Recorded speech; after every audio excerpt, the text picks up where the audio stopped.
Mga uri ng sahod. Una, sibuyas na sahod. Ito yung sahod na kapag hinati-hati mo sa gastusin, mapapaluha ka. Pangalawa, pampapayat na sahod. Ito yung sahod na habang tumatagal, pakonti ng pakonti, ang natitirang pangkain mo. Pangatlo, magic sahod. Ito naman yung sahod na konting kumpas lang ng kamay at abracadabra, wala na siya. Pang-apat, malabag yung sahod. Ito yung sahod na di ka sigurado kung kailan ito darating at kung gaano ito tatagal. Panglima, corning pelikulang sahod. Ito naman yung sahod na tinatawanan mo na lang para di ka mabwisit.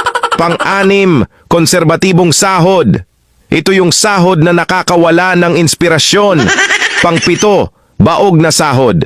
Ito naman yung sahod na kahit anong trabaho ang gawin mo, wala pa ring kalalabasan ito. Pang-walo, reglang sahod. Ito yung sahod na isang beses isang buwan lang dumating at tumatagal lang ng 3 araw.